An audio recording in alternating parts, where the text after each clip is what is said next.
Good morning my dear friend. मैं सूरज आपका अपना YouTube channel sunrise by Rao Sahab पर आपका स्वागत करता हूं।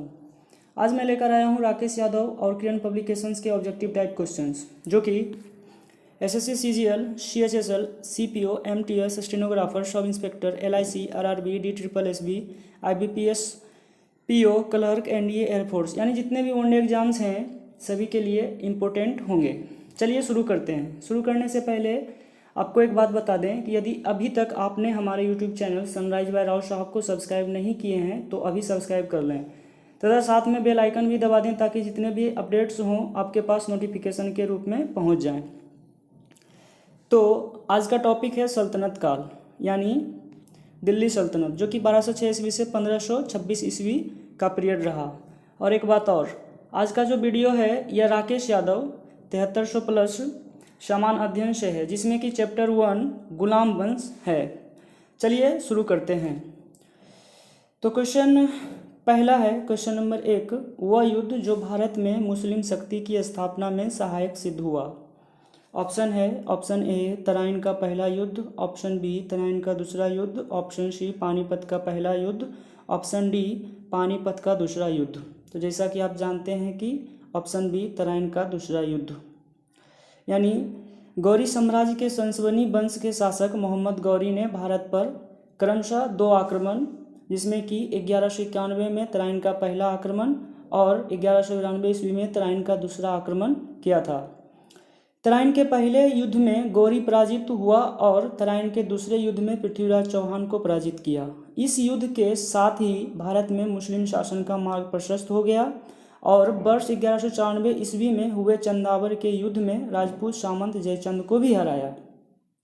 और आपको एक चीज़ और बता दें कि यह क्वेश्चन जो है एसएससी सीपीओ 2014 में पूछा गया क्वेश्चन है, जो कि एक महत्वपूर्ण क्वेश्चन है, याद रखना है। क्वेश्चन नंबर 2 है, लाख बख्श की उपाधि किस शासक को दी गई थी। Option A Iltutmish, option B Balban, option C Razia Sultan, option D Qutubuddin Aibak. तो जैसा कि आप जानते हैं कि कुतुबुद्दीन ऐबक को लाख बख्श की उपाधि दी गई थी, जिसका अर्थ है लाखों में दान देने वाला। कुतुबुद्दीन ऐबक मोहम्मद गौरी का गुलाम था एवं इसने तराइन के द्वितीय युद्ध के पश्चात 1206 ईस्वी में गुलाम वंश की नींव रखी। इसे कुरान खां के नाम से भी जाना जाता है। और यह जो क्वेश्चन है एसएससी सेक्शन ऑफिसर 2005 में पूछा गया क्वेश्चन है। चलिए क्वेश्चन नंबर 3 की ओर। क्वेश्चन नंबर 3 है, वह मुस्लिम आक्रमणकारी जिसने नालंदा विश्वविद्यालय को नष्ट किया था। Option A Alauddin Khilji, option B Mohammad bin Tughlaq, option C Mohammad bin Bakhtiyar, option D Mohammad bin Qasim.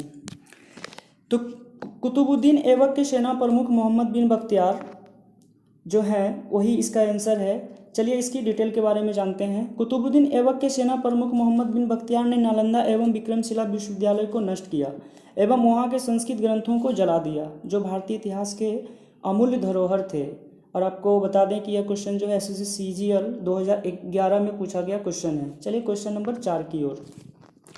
Question number 4 है, पहली मुस्लिम महिला जिसने भारत पर शासन किया। Option A Razia Sultan, option B Mumtaz, option C Noorjahan, option D ऐसे कोई नहीं। तो जैसा कि आप जानते हैं कि ऑप्शन ए रजिया सुल्तान जो पहली मुस्लिम महिला थी जिसने भारत पर शासन की। इल्तुतमिश की बेटी रजिया सुल्तान, जिसका शासनकाल 1236 ईस्वी से 1240 ईस्वी तक का रहा, यह दिल्ली सल्तनत की पहली और अंतिम महिला सुल्तान थी। रजिया जनता के द्वारा दिल्ली सल्तनत की सुल्तान चुनी गई थी। कैतल के निकट रजिया और उसके पति अल्तुनिया को डकैतों ने मार डाला था। आपको बता दें कि यह जो क्वेश्चन है एसएससी एमटीएस 1999 में पूछा गया क्वेश्चन है। चलिए क्वेश्चन नंबर 5 की ओर। क्वेश्चन नंबर 5 है कि निम्न में से किस तोमर शासक ने दिल्ली शहर की नींव रखी। Option A Anangpal, option B Vajrata, option C Rudran, option D Devraj. जैसा कि आप जानते हैं कि अनंगपाल चंद्रवंशी वंश के राजपूत शासक अनंगपाल तोमर ने 736 ईस्वी में लालकोट शहर की स्थापना की एवं लालकोट दिल्ली का पहला शहर बना। दिल्ली इल्तुतमिश के काल में सत्ता का केंद्र बन गया था। यह क्वेश्चन जो है एसएससी एमटीएस 2000 ईस्वी में पूछा गया क्वेश्चन है और यह इंपॉर्टेंट क्वेश्चन है। चलिए क्वेश्चन नंबर 6 की ओर। क्वेश्चन नंबर 6 है, तराइन का युद्ध जो कि 1192 ईस्वी में हुआ था, वह किसने किसको हराया था। तो ऑप्शन ए है पृथ्वीराज ने मोहम्मद गौरी को हराया, ऑप्शन बी है महमूद गजनी ने पृथ्वीराज चौहान को हराया, ऑप्शन सी है पृथ्वीराज चौहान ने महमूद गजनवी को हराया, ऑप्शन डी है मोहम्मद गौरी ने पृथ्वीराज को हराया। जैसा कि आप जानते हैं कि ऑप्शन डी मोहम्मद गौरी ने पृथ्वीराज को हराया। तराइन का दूसरा युद्ध मोहम्मद गौरी और पृथ्वीराज चौहान के बीच 1192 ईस्वी में हुआ था, जिसमें पृथ्वीराज चौहान की हार हुई थी। और यह क्वेश्चन जो है SSC MTS 2001 में पूछा गया क्वेश्चन है। चलिए क्वेश्चन नंबर 7 की ओर। क्वेश्चन नंबर 7 है मोहम्मद गौरी ने अपने जीते हुए क्षेत्र के प्रशासन के लिए नियुक्त किया था। ए नसीरुद्दीन, बी इल्तुतमिश, सी कुतुबुद्दीन ऐबक, ऑप्शन डी मलिक कफूर। जैसा कि आप जानते हैं कि कुतुबुद्दीन ऐबक को ही मोहम्मद गौरी ने अपने जीते हुए क्षेत्र के लिए प्रशासन नियुक्त किया था। सन 1192 ईस्वी के तराइन के दूसरे युद्ध में मोहम्मद गौरी की जीत के बाद उसके अपने गुलाम कुतुबुद्दीन ऐबक को सत्ता का सिपाह सालार नियुक्त किया, क्योंकि मोहम्मद गौरी निसंतान था। 1206 ईस्वी में ऐबक ने दिल्ली सल्तनत के प्रथम वंश गुलाम वंश की स्थापना की। 1210 ईस्वी में चौगान खेलते हुए लाहौर में घोड़े से गिरकर कुतुबुद्दीन ऐबक की मृत्यु हुई थी। Question number 8। क्वेश्चन नंबर 8 है रजिया सुल्तान पहली महिला जो दिल्ली के गद्दी पर बैठी थी वह किसकी पुत्री थी? Option A Mohammad Ghori, option B Mahmud Ghaznavi, option C Iltutmish, option D Alauddin Khilji. तो जैसा कि आप जानते हैं कि इल्तुतमिश, रजिया सुल्तान जो थी इल्तुतमिश की बेटी थी, जिसने 1236 ईस्वी से 1240 ईस्वी तक दिल्ली सल्तनत में शासन किया। रजिया दिल्ली सल्तनत की पहली और अंतिम महिला सुल्तान थी। और यह क्वेश्चन जो है SSC MTS 2002 में पूछा गया क्वेश्चन है। चलिए क्वेश्चन नंबर 9 की ओर। क्वेश्चन नंबर 9 है किस युद्ध ने मोहम्मद गौरी के लिए दिल्ली पर शासन का मार्ग प्रशस्त किया?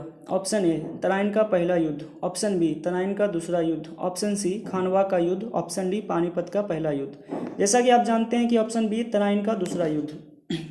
1192 में मोहम्मद गौरी और पृथ्वीराज चौहान के बीच में तराइन का दूसरा युद्ध हुआ था। इस युद्ध में मोहम्मद गौरी की जीत के साथ ही दिल्ली का मार्ग प्रशस्त हो गया था एवं इसी साम्राज्य के प्रशासन के लिए ही 1206 ईस्वी में कुतुबुद्दीन ऐबक द्वारा गुलाम वंश की नींव रखी गई थी। और यह क्वेश्चन जो SSC CHSL 2010 में पूछा गया क्वेश्चन है। Question number 10। क्वेश्चन नंबर 10 है इल्तुतमिश ने कहाँ शिक्षा का केंद्र स्थापित किया? Option A Multan, option B Calcutta, option C Alwar, option D Delhi. जैसा कि आप जानते हैं कि ऑप्शन डी दिल्ली। शमसुद्दीन इल्तुतमिश 1211 से 1236 ईस्वी का शासनकाल में दिल्ली सल्तनत में गुलाम वंश का प्रमुख शासक था एवं इनके द्वारा ही दिल्ली सल्तनत की नींव मजबूत हुई। इसे दिल्ली सल्तनत का वास्तविक संस्थापक कहा जाता है। इसके शासन के दौरान ही दिल्ली एक शैक्षणिक एवं कला का केंद्र बना। कुतुब मीनार का निर्माण भी इल्तुतमिश ने ही करवाया था। यह क्वेश्चन जो है SSC CHSL 2011 में पूछा गया क्वेश्चन है। चलिए क्वेश्चन नंबर 11 की ओर। क्वेश्चन नंबर 11 है दिल्ली का सुल्तान बनने से पहले बलबन किस सुल्तान का प्रधानमंत्री था? Option A Nasir Uddin, option B Qutubuddin Aibak, option C Bahram Shah, option D Aram Shah. तो जैसा कि आप जानते हैं कि नसीर उद्दीन 1249 ईस्वी में बलबन ने अपने पुत्री का विवाह सुल्तान नसीर उद्दीन मोहम्मद से कर दिया। इसके फलस्वरूप उन्हें उलूग खां की उपाधि एवं दरबार में उच्च पद दिया गया। यही वह काल था जिसमें बलबन के उदय के उत्कर्ष का समय था। और यह क्वेश्चन जो है SSC CHSL 2011 में पूछा गया क्वेश्चन है। चलिए क्वेश्चन नंबर 12 की ओर। निम्न में से किसको पृथ्वीराज चौहान ने तराइन के पहले युद्ध में हराया था? Option A Balban, option B Mohammad Ghori, option C Mahmud Ghazni, option D Iltutmish. जैसा कि आप जानते हैं कि मोहम्मद गौरी। तराइन का पहला युद्ध जो कि 1191 ईस्वी में मोहम्मद गौरी और पृथ्वीराज चौहान के बीच लड़ा गया था, जिसमें गौरी की हार हुई थी। अगले ही वर्ष मोहम्मद गौरी ने तराइन के दूसरे युद्ध जो कि 1192 ईस्वी में पृथ्वीराज के साथ हुआ था, उसमें पृथ्वीराज को हराया था। यह क्वेश्चन जो है SSC CHSL 2012 में पूछा गया क्वेश्चन है। चलिए क्वेश्चन नंबर 13 की ओर। मोहम्मद गौरी ने पृथ्वीराज चौहान को किस युद्ध में हराया था? ऑप्शन ए 1191 ईस्वी के तराइन में, ऑप्शन बी 1192 ईस्वी के तराइन में, ऑप्शन सी 1193 ईस्वी के चंदावर में, ऑप्शन डी 1195 ईस्वी के रणथंभौर में। तो जैसा कि आप जानते हैं कि ऑप्शन बी 1192 ईस्वी के तराइन में। मोहम्मद गौरी ने 1192 ईस्वी में, जो कि तराइन का द्वितीय युद्ध हुआ था, पृथ्वीराज चौहान को हराया था। यह क्वेश्चन जो है SSC MTS 2013 में पूछा गया क्वेश्चन है। चलिए क्वेश्चन नंबर 14 की ओर।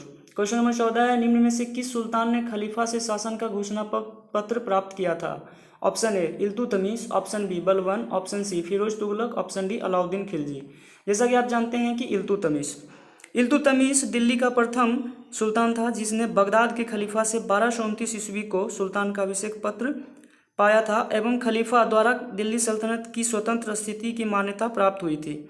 इल्तुतमिश ने दिल्ली सल्तनत की नींव मजबूत की। यह क्वेश्चन जो एसएससी सीजीएल 2010 में पूछा गया क्वेश्चन है। चलिए क्वेश्चन नंबर 15 की ओर। क्वेश्चन नंबर 15 है, दिल्ली सल्तनत का उद्वारक था? Option A Qutubuddin Aibak, option B Minhaj us Siraj, option C Iltutmish, option D Ghiyasuddin Balban. जैसा कि आप जानते हैं कि ऑप्शन डी गियासुद्दीन बलबन। दिल्ली के सुल्तान इल्तुतमिश को 1229 ईस्वी को बगदाद के खलीफा से सुल्तान का अभिषेक प्राप्त हुआ था एवं दिल्ली सल्तनत को स्वतंत्र स्थिति की मान्यता भी प्राप्त हुई थी। यह तो इल्तुतमिश के बारे में हुआ। अब गियासुद्दीन बलबन के बारे में। दिल्ली सल्तनत को सबसे सुदृढ़ करने का श्रेय गियासुद्दीन बलबन को ही दिया जाता है। इसका शासनकाल जो रहा 1266 से 1286 ईस्वी तक, यानी पूरे 20 वर्ष का शासनकाल रहा। इन्होंने सबसे पहले इल्तुतमिश द्वारा स्थापित 40 सरदारों का समूह, जिसे चहलगानी या दल चालीसा भी कहा जाता है, इसको समाप्त किया। बलबन ने लौ और रक्त की नीति अपनाई थी। उसने फारसी परंपरा पर आधारित सिजदा यानी घुटने पर बैठकर सुल्तान के सामने सिर झुकाना और पाबोस यानी पैर को चूमना प्रथा का प्रचलन में लाया। बलबन ने फारसी रीति रिवाज पर आधारित नवरोज त्यौहार को शुरू किया, जो कि 23 मार्च को मनाया जाता है। दिल्ली सल्तनत में राजस्व का सिद्धांत भी सबसे पहले बलबन ने ही दिया था। आपको बता दें कि यह क्वेश्चन जो एसएससी एमटीएस 2014 में पूछा गया क्वेश्चन है। चलिए क्वेश्चन नंबर 16 की ओर। क्वेश्चन नंबर 16 है, दिल्ली सल्तनत की शुरुआत कब हुई थी? ऑप्शन ए 1106 ईस्वी में, ऑप्शन बी 1206 ईस्वी में, ऑप्शन सी 1306 ईस्वी में, ऑप्शन डी 1406 ईस्वी में। तो जैसा कि आप जानते हैं कि 1206 ईस्वी में दिल्ली सल्तनत की शुरुआत हुई थी।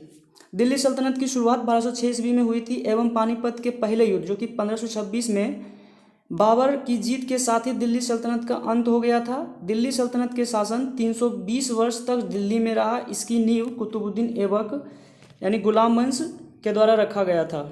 यह क्वेश्चन जो है एसएससी सीएचएसएल 2014 में पूछा गया क्वेश्चन है। चलिए क्वेश्चन नंबर 17 की ओर। क्वेश्चन नंबर 17 है, दिल्ली का पहला सुल्तान जो मुद्रा को नियमित प्रचलन में लाया और दिल्ली को अपने साम्राज्य की राजधानी घोषित की? Option A Iltutmish, option B Aram Shah, option C Qutubuddin Aibak, option D Balban. तो जैसा कि आप जानते हैं कि इल्तुतमिश। दिल्ली सल्तनत का सुल्तान इल्तुतमिश ने पहली बार मुद्रा को नियमित प्रचलन में किया और दिल्ली को अपनी राजधानी घोषित की। इसने 2 प्रकार की मुद्रा को प्रचलन में लाया था, जिसमें एक टंका जो चांदी का होता था और दूसरा जीतल जो तांबा का बना होता था। यह क्वेश्चन जो है एसएससी सीजीएल टायर 1 में पूछा गया क्वेश्चन है, जो 2015 में पूछा गया था। चलिए क्वेश्चन नंबर 18 की ओर। क्वेश्चन नंबर 18 है, दिल्ली के किस सुल्तान ने लौ रक्त की नीति अपनाया था? Option A Alauddin Khilji, option B Ghiyasuddin Tughlaq, option C Balban, option D Iltutmish. तो जैसा कि आप जानते हैं कि बलबन दिल्ली सल्तनत का 9वां शासक था, जिसका कार्यकाल दिल्ली में 20 वर्षों जो कि 1266 ईस्वी से 1286 ईस्वी तक का रहा।